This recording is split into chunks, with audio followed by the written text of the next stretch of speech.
Hello and a very warm welcome to The Curious Case of Cloud, brought to you by ET Studios in association with ETCIO and Tata Communications. I'm your host Divina Lasson, and on this special episode, we're going to deep dive into AI-ready data, the catalyst for business transformation. Now, in today's digital-first world, data is not just an asset, it's the driving force behind AI innovation. Research shows that data-driven organizations are 23 times more likely to acquire customers and 6 times more likely to retain them. Yet, despite the opportunities, poor data quality costs businesses up to 30% of their revenue. So today we'll explore how businesses can refine, govern and structure their data to unlock AI's true potential. Without further ado, it's my pleasure to welcome an esteemed panel of experts today. We have joining us Viral Modi, CTO, NSE, Mahendra Kandukari, CIO, Wellspun India Limited, Tejasvi Addagada, HDFC, SVP Head Enterprise Data Management, Data Office, and Neelakantan Venkatraman, VP and Global Head, Cloud and Edge Business, Tata Communications. Gentlemen, a very warm welcome to ET Studios. Thank you so much for being here. Such a pleasure to have you today. Thank you. Thank you for having us here. Yes, thank you. So, we're here to talk about such an interesting and honestly extremely important topic today, which is AI-ready data. And ultimately, of course, we're living very much in an era where AI is truly a business catalyst. It is truly a starting point and a pivot for all forms of business transformation. That said, of course, the way in which data is being fed to AI is truly the way in which it functions ultimately. So love to get all of your insights on this. To kickstart, if we can get a bit of a foundation, a bit of an understanding from each of you, just a short basis to start the conversation on what does it take for organizations to really ensure that you have that high quality AI-ready data in the first place. And then we'll take it from there. Viral, would you like to kickstart? Yeah, sure. So first of all, thanks a lot. Pleasure being here. Thank you. When we at NSE are looking at data, and I'm sure this is something which is universal. We fundamentally look at three parts to it, and where I would say that in any AI transformation, data is at the center of the entire operation. Secondly, of course, is the AI models that we are developing, and the third piece around this is the entire organizational culture that we are looking at. And how do we transient this entire transformation into a day-to-day reality. But all said and done, AI is as good as the data that is fed into it. Absolutely. So if you have the right data, you have the smartest AI. If you have junk data, you have a liability with you and not an asset. Yes. That's how I would put it. Wonderful. Thank you. Mahendra? I totally agree with what he said. And I just wanted to add one specific point to that is from a manufacturing and from a business standpoint, having the right business problem is very clear and very important, I must say. When I say right problem, there are a lot of things that nowadays people are talking that AI can do. But unless you have a pinpointed, as problem statement, and then you are looking forward to all the data that is surrounding that problem. So unless you have that data, once you have the problem statement defined, then you can start your data journey. Absolutely. Excellent starting point there. Thank you. Please, Tejasvi. Yeah. Well, I agree with both of you in terms of having to say that, data in fact is foundational to get an outcome from an artificial intelligence model or a large language model. And in fact, there is a recent survey which in fact states that 62% of the companies do not actively manage the data, which in fact results in them not having to get a better outcome from an artificial intelligence model. This in fact puts the emphasis on having to actively manage data and govern it continuously. Absolutely. Thank you. Neel, again, from your perspective, very interesting because you, of course, work with an entire cross-section of organizations in India and across the globe, truly. So what are some of the trends you're seeing? And again, what does it really take for organizations to be data ready, so that is ready for the ultimate best use case of the AI applications? So yeah, thanks. I think I completely agree with all the fellow panelists here. So I think data is truly the fuel for the rocket called AI, right? It's foundational, and AI being a foundational capability, and data is even foundational to getting a good AI use case out there. So let me give you an example. We were working with an enterprise, and when we were providing our tool sets to train a model and develop the Gen AI use case, we found out that a well cataloged, well managed data set, prep data set of about 40 GB was enough to train a nice small action model, and it could beat a open source large language model which has been trained on terabytes and gigabytes and petabytes of data. And we also compared it with feeding the same, creating a model out of a lot of unstructured data which was uncatalogued, which was not marked properly, which was not annotated properly. And we could see that 10 years of those unstructured data which came through emails and a lot of other sources, that couldn't beat a model which was trained on just 40 GB of very well structured prep data. So I think data is very, very important. Yes, wow, fascinating. Thank you for sharing that example. We'll deep dive into that a lot. Before that, Veera, let's come back to you. So, of course, as we've been discussing, data governance is such an important part, yet such a big hurdle that many organizations face when it comes to being AI ready. So, again, what does it really take? What are some of the steps that organizations can follow to ensure that the data is clean, that is ready to feed the AI applications, and just really meet all standards of governance? You know what, how I would put any AI project, I think it's actually fundamentally a data project. Yes. I mean, that's how we look at it. And then if you look at it, there are 3 or 4 key principles that we are following. So one, of course, is governance. You cannot escape from it. It is non-negotiable. So clear lineage, marking the right data, having the correct tagging done to it. Second, and which I cannot emphasize more, is standardization of the data. And what we've seen is that when we tried looking at the data from a lens of the exchange, we saw that the same piece of data being called in the front office, middle office, and the back office is completely different. Everybody is looking at it from their perspective. This entire standardization, and then we've spent enough time, trying to bring and harmonize that. Third thing, I think, which is important from our perspective, is making it context rich. Yes. Otherwise, again, data is information, and unless there is a context associated with it, we are not going to have a meaningful set of data. Lastly, at least what we have seen is, and the piece that we believe is a little understated at this point of time, is the real-time accessibility of this data. Because in today's markets, which are moving in those microseconds, it is having the right data at the right point of time, being accessible to those models to make the right decisions. So I mean, and these are some of the fundamental principles which at least at the exchange, what we are following right now. How close are organizations, of course you may speak for your own, to achieving these 3 very critical pillars that we're talking about? Well, let's put it this way, it's a journey. Yes. I don't think it's a destination, and it is something that, which will go on as an ongoing exercise, and does take a tremendous amount of energy from the organization to, go through this entire unbundling piece. But if this piece is not done right, I don't think, and we saw what he said, right? 40 GB data is better than a 10-year-old data. Yeah. And that just proves this particular point. So in my view, I mean, it's a journey which you'll have to continue doing it and break those silos within the organization.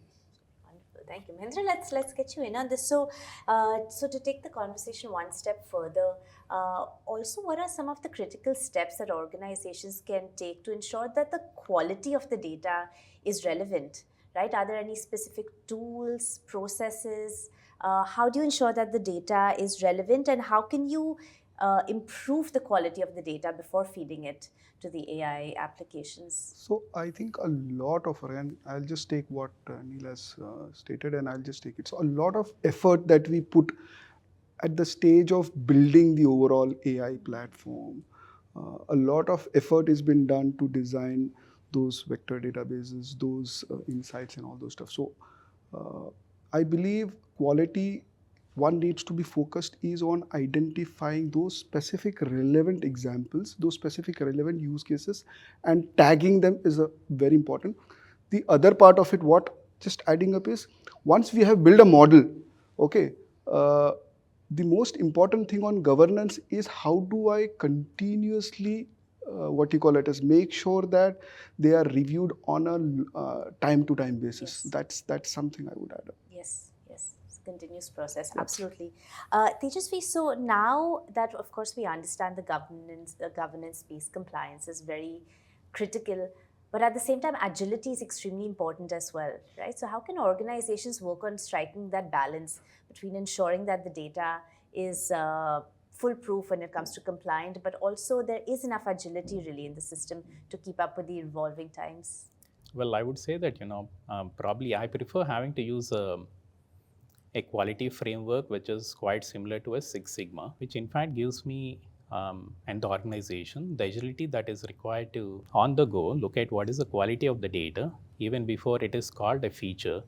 It is labeled, cataloged, and it's synonymous to having to say that, when we're getting to train the data or train the model with a specific set of qualitative data, we know that Sigma 6 data, even though it is not quantitative, but it is still qualitative, it gives better outcomes rather than having to look at non-standardized data and lesser Sigma data being given to the model to be trained.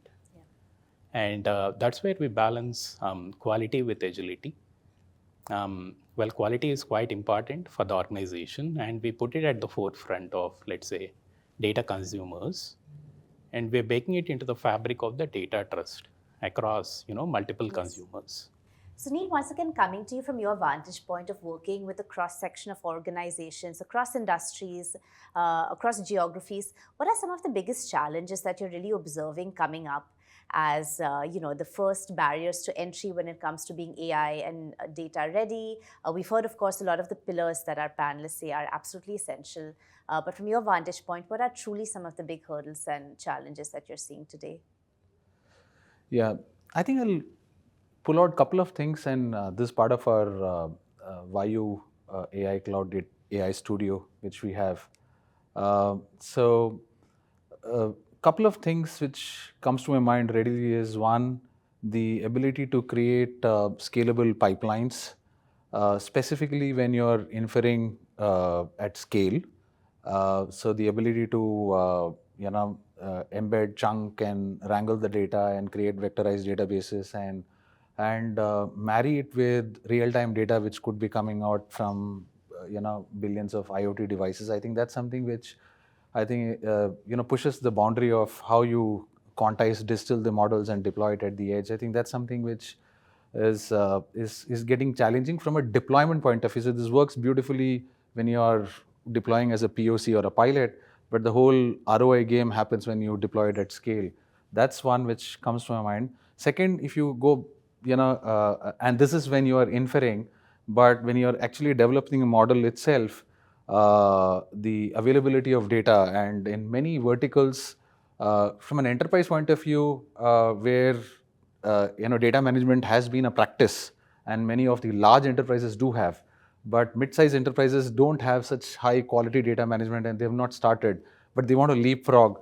And one of the challenges which they have is availability of data, and data which is annotated, labeled, and structured to be able to feed into the model for large-scale training and fine-tuning, etc.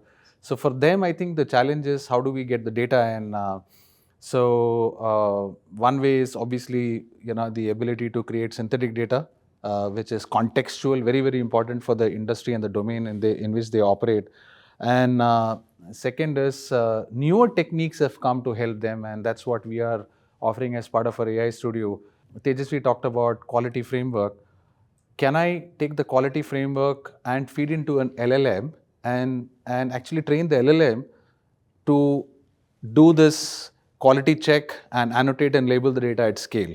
So now you don't need human in the loop, but you actually use the quality framework, and then of course you do a little bit of training having human in the loop, and then whatever data is coming, and then you can do that prepping of the data to be fed into the, develop your use cases. So that's something which we are offering now, and those are some of the innovations which will actually spur even mid-sized enterprises to deploy Gen AI use cases, and of course, get the right kind of innovative outcomes which they are targeting, both from a business point of view and from a cost takeouts and efficiency point of view. I just wanted to make a comment on what he said. So the fact is, this governance and agility is a real tension, right? You're really balancing the two.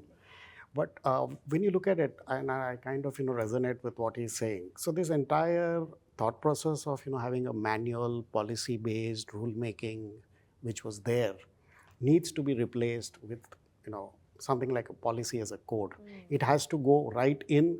The guardrails have to be there and allow your developers and your data scientists and all those to operate within those guardrails, implement it through system. I don't think we are in an era where the regular escalation metrics and the policy approvals and all that is going to work any longer. And that's where I feel the idea of embedding and throwing it back into the LLM and generating it out, I think that's where we are headed to. That's the direction. Oh, wonderful. There's one more point I wanted to add, which I missed out. For large enterprises, because they have very strong data management, and because of the way they operate, the governance is very strong. So they have extended the governance to AI also, and any use case has to go through the AI governance. Earlier they used to have data governance, and now it has to go through AI governance. The explainable part of AI is very, very important for them. And so the data lineaging and the explainable part, so that's something which the large enterprises need. So that's another big challenge, and I think there are a lot of, because the AI governance will not let you deploy, even if you have a very successful use case, they will not let you deploy unless and until you are able to explain the outcomes and the responses which an AI chatbot or a conversational agent or whichever form you are using that, and they will not let you deploy. So that's very, very important for large enterprises. Wonderful. And Viren, also, what role does data democratization play in the AI transformation journey in any organization? How important is it to ensure that certain teams have access to certain data, and ultimately, of course, you're making sure that everything is compliant? So yeah, how does data democratization play a role in all of this? I think data democratization, irrespective of whether it's an AI transformation or not, is something which is absolutely essential. And I truly believe that data will show its value when it moves away from IT and into the hands of business, because that's where the real meaning to that particular data is going to come in. And the more and more that we are able to do this particular activity, I think we are going to see results which, as he was talking about, will be a lot more explainable, less of hallucinations that are coming out, or when we look at this entire thing, there are, again, a couple of things that we are looking at. One, do we have self-service platforms with necessary guardrails in place, allow people to experiment, but within the boundaries that are there? Most importantly, we should go ahead and empower those teams, because I think unless they are able to interpret that data, and unless they are empowered through trainings, through learnings over there, it's going to be of no use. So from that particular perspective, I think data democratization, if done correctly, will definitely deliver even in AI or even without AI. I'll just add on to what Neela said. I think it has a compounding effect. Okay, so it's like a standalone GPT would have made a little sense. Now, 4 of us trying to converse, just imagine 1 billion people trying to share idea. So the more we engage people, humanity as a whole can make it larger. And that is what, when we mean, we are creating more oil for ourselves. So we are trying to leverage the entire knowledge of the overall community. So that's where it will only help in democratizing the data. Right. Okay. It's interesting you say that, because we're also seeing the rise of zero-shot and few-shot learning on the other side, right? Which is looking at a scenario where less data equals more powerful and more relevant output. How do you see this evolving? Do you think that this is also a strategic way forward? Yes, absolutely strategic. See, I'll tell you, one of the biggest problem, and I think most of us have said that, is like all of us agree that data is the key and the fuel Right. of the engine for Absolutely. the AI. Now, most of the organizations, manufacturing, small, large, medium, still have struggled to get the quality of the data, the structure around the data. How do I build in governance part of it? Now, there are a lot of pre-trained use case model which defines the boundary, which defines already set standard rules, regulations, whether it is regulatory compliance, whether it is specific industry compliance. Now, having pre-trained data on that, it makes easy with smaller sets of data just to have a specific use case and then develop it. So Yes. it actually only accelerates the whole part of overall journey, and that's where it will only help us. Fascinating. So many facets to the AI journey as we were talking about. Tejasvi, so now, of course, we've understood quite a lot about the challenges that every organization is facing, whether we're looking at large, medium, or small. What would you consider as the true cost of poor data when it comes to AI applications? And we're not only talking about financial impacts, right? Because you're talking about the trust factor, you're talking about ultimately the customer experience at the end of the day. So, what is really the cost factor here? Coming from the perspective of a large enterprise, we feel that the cost of bad quality data, probably a 1% bad quality data can equate to at least 100 crore on the balance sheet. Now, is that specifically on operational efficiencies? Probably yes. It can relate to regulatory as well as compliance issues and reputational issues if the quality of the reporting is bad. Or let's take the new age LLMs or artificial intelligence models, where in fact an insight, if not explainable to a customer, can result in challenges which in fact can cause issues with the trust that the customer has with an organization. So it's quite important to start off with challenging the existing models or the people to see if a direct integration of a quality insight from a model can be integrated into, let's say, a customer journey. If that happens, it becomes much easier over time to have the artificial intelligence models integrated straight through and directly facing the customers. So today, if we are looking at, let's say, the LLMs, the way we are getting to deploy it across the industry, I wouldn't go specific to the organization today because we are still in the process of having to roll it out.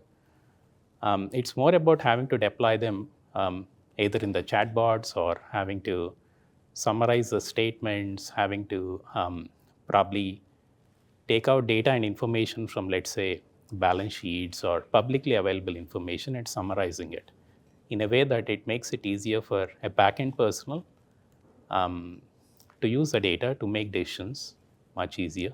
I would specifically call out that the cost of bad data or bad quality data, it's going to be 10x on the balance sheet. But however, if that gets fixed, I'll just add on to what he said. I think cost, one is the direct tangible impact in terms of, now I think most of the organizations are trying to reach to a stage where we would want things to work autonomously. Right.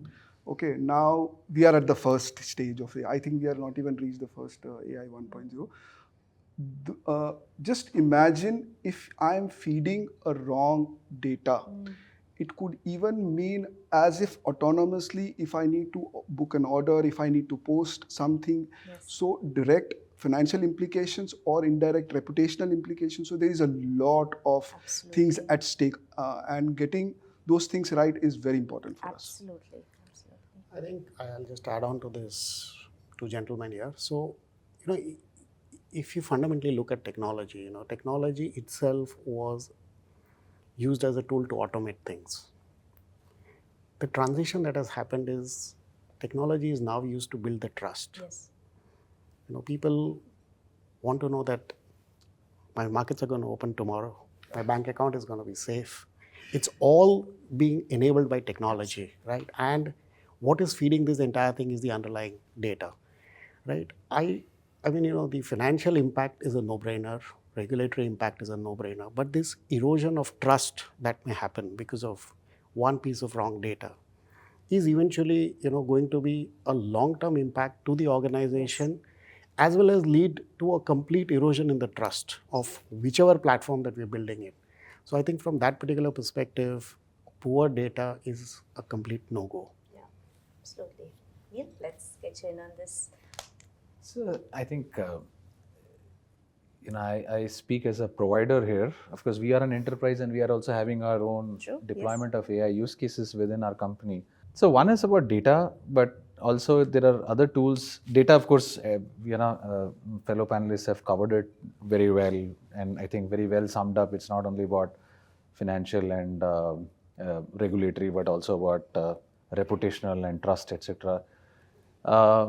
So I want to make one more point actually, which is about how do we protect the entire model and the output and the prompt, etc. One is data, but there's another aspect which is about security and protecting the privacy, etc. So we need to keep a keen eye on what tools and frameworks which we are using to do that.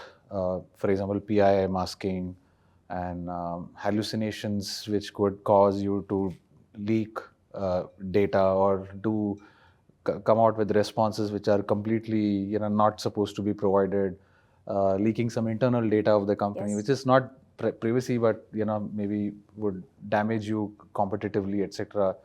Or poison the data. That's another, I think, big worry with at least large enterprises are having, that if the data which is getting fed into the model for training or the RAG pipelines which are getting set up, if you poison the vector databases, then obviously no matter what tools you have, the data is poisoned, then the well is poisoned, right? So what you drink out of it, you're gonna be dead. So I think that's one thing which I wanted to add over and above the data quality part. I want to rewind back on an earlier point on the democratization of data. So I think what Viral talked about was on the availability of data and making it available for various business users, because true innovation happens there. I don't think all of us who are from the tech side can say that we are the only ones who can bring in innovation because we understand technology very well. Business users can really create magic if you give them the right tools.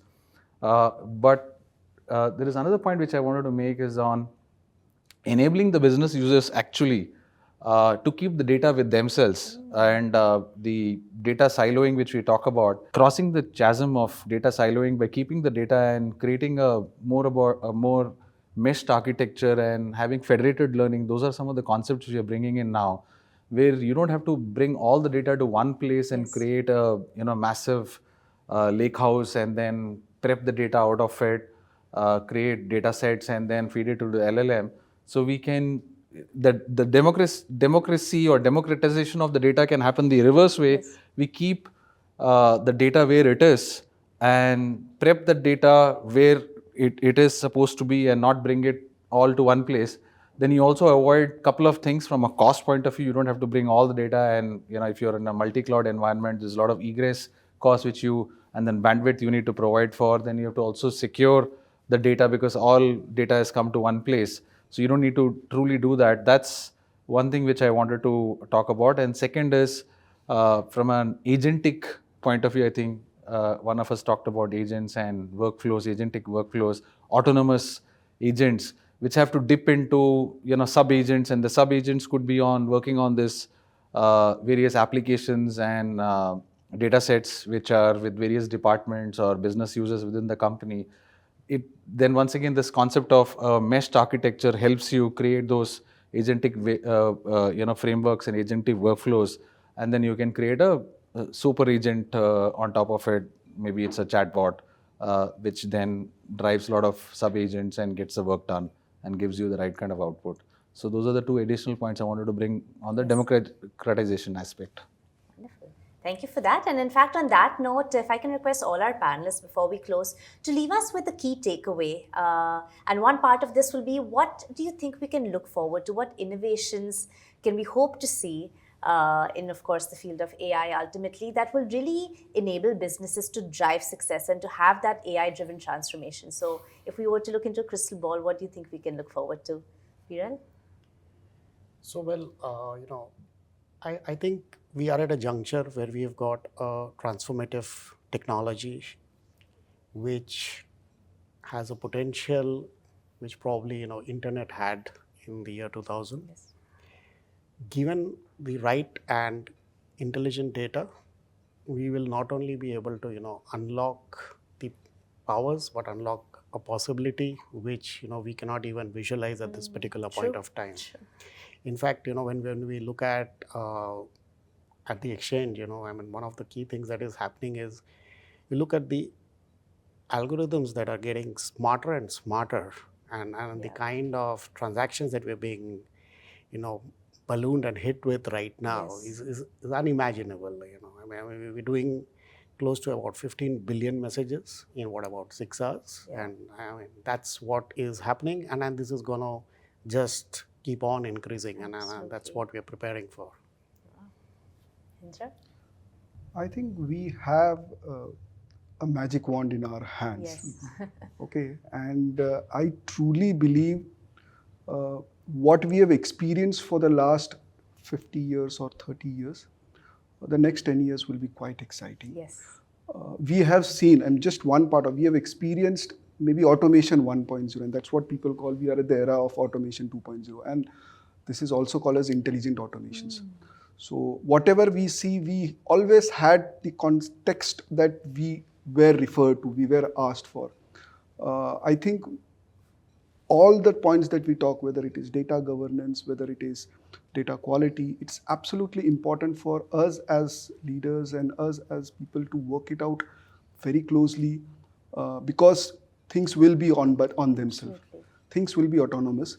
While it will give business an important edge in terms of efficiency, in terms of cost optimization, in terms of reliability, having said, we need to make sure that this magic wand doesn't work against us. Yes. Okay, so Yes. keeping everything in the, and we can't do away with it. It's not that something I think we need to work it out together, and it does add a value to entire business as function. Absolutely. Wonderful. Thank you. Tejasvi? Well, I think you summarized it already. Well, it's a magic wand, definitely. And I think we are in an era where, in fact, we are putting together an infrastructure for the next generation to see something that is going to be quite radical in terms of improving the lives and improving the way we converse with, let's say, organizations. I would say that, probably the experimentation phase is going to go for at least 10 years now. Sure. However, we are seeing that, the RPAs of the world, which in fact were giving us efficiencies in the past, are being augmented with, new age LLMs. And we are seeing summarization as well as contextual responses, being much intelligent today, which in fact is really awesome. Data management and governance along with AI governance is quite crucial, because let's take this example of, let's say, can we use a large language model to detect personal data that is being given by a user on a prompt? Probably yes, but is that the right way to do it? Probably not, because again, we're using an artificial intelligence model to see if there is personal data coming in from a customer and filtering it out.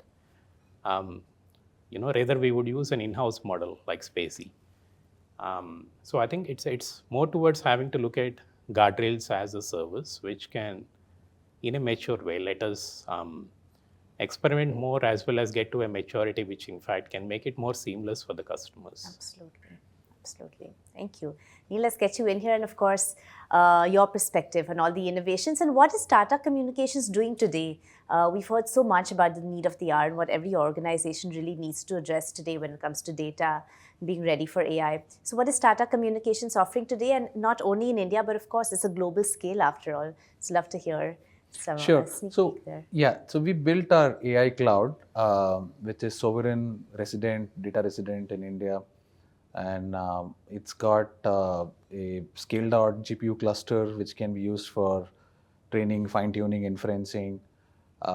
It's got it's built on NVIDIA reference architecture, and we are NVIDIA cloud partners. On top of it, we have developed our in-house AI studio, which helps any enterprise build end-to-end Gen AI use case. It's got 6 modules. I wouldn't want to take much time on that, but it takes care of everything you want to do, from a workspace for a AI ML engineer to actually distilling and deploying the model with the cloud to edge continuum in mind, specifically from a manufacturing point of view, where you deploy these for vision models or composite AI, as we call it, combining traditional AI ML with Gen AI. To the first point, I think it's very difficult to crystal ball what's going to come out. At least I didn't know about DeepSeek. I was not following what's happening in the Chinese market, and then the Quens of the world came in. So it's very difficult. But our promise from Tata Communications is that we will be at the all of us are drinking from a fire hose right now.